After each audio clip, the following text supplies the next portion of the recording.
Every NBA season, we see first-time All-Stars, players who take massive leaps and completely change the narrative around their name, and even guys who go from overlooked to unstoppable seemingly overnight. Some of these jumps are expected, while others blindside the entire league. In this video, I'm going to bring you a mix of both. Players who obviously need to take that next step for their team, and players who many believe have already hit their ceiling.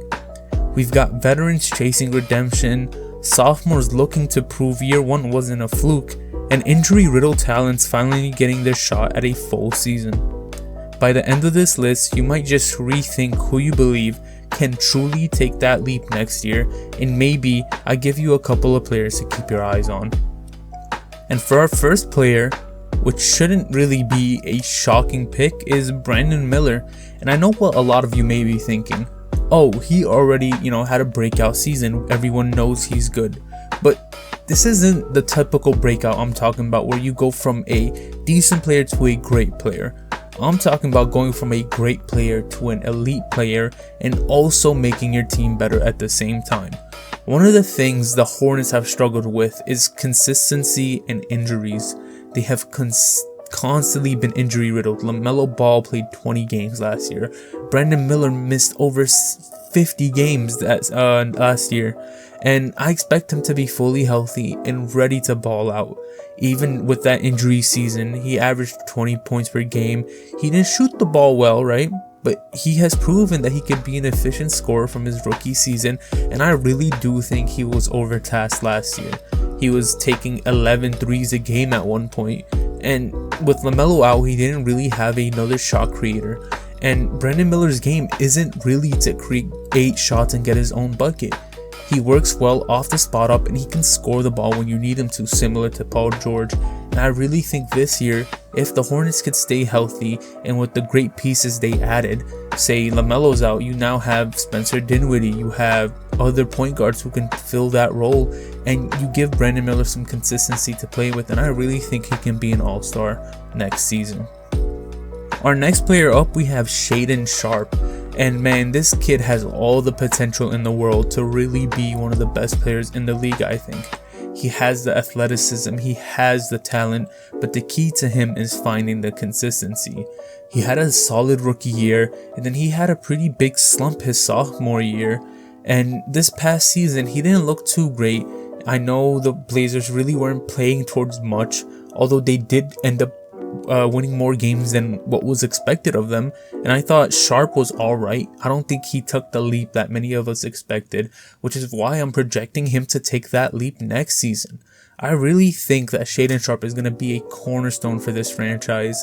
With Damian Lillard now back with the team, they do need a bit of, shooting guard play, and I think Shaden Sharp's the type of player who could fit alongside Dame. Yes, his scoring has been streaky, his shooting has been streaky, he hasn't been a great defender, and he's almost a non-factor in the playmaking department. But I think next season, if we could get some consistency with his scoring, if we can get some consistency with the players around him who are getting better every single season, by the way, Scoot Henderson should be better, Danny Avdija should be better, Donovan Clingan should be better, so he's going to have a supporting cast who's ready to play with him. And not to mention, you have the mentorship of Damian Lillard, who I think Shaden Sharp can, sort of learn from, as athletic players who rely a lot on their jump shooting, but he kind of needs to hone that a little bit. And I really think with some consistency, he can be a great player next year. I don't think an all-star caliber player like Brandon Miller, but I really think he's going to set the tone as a cornerstone for this franchise, who seems to look towards making a play-in spot next season.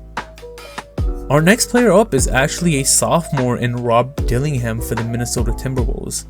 Rob Dillingham had a solid rookie year. He didn't play as much as many of us expected him to play, which was pretty surprising to me, honestly, because they did trade up to draft him and he didn't really play a ton, and they did give up a really valuable pick. They gave up, I believe it was a 2030 or 2031 unprotected first rounder to the San Antonio Spurs. Not the unprotected, sorry, first round swap. And I really thought he'd play a lot more, especially with Mike Conley regressing a ton. I thought maybe towards the second half he would, but I guess he did suffer from being too young, being too raw on a team looking to contend, which is what the Wolves were doing. But I think Robert Dillingham is going to come out guns blazing next season. I think he's going to be the starting point guard. He's going to take that spot from Mike Conley and not look back. He has everything the Wolves might look for, right? And is the only lead guard and the lead scorer on that team on the perimeter, right? Julius Randle is a good player, but he's not really much of a perimeter threat. He's not gonna midi pull up, right? But Rob Dillingham can get you that shot, and he can also play make. Yes, he has his weaknesses defensively, but that's why you have guys like Jaden McDaniels and is a great defender, and you have a defensive player of the year caliber player in Rudy Gobert who can hold down that front line.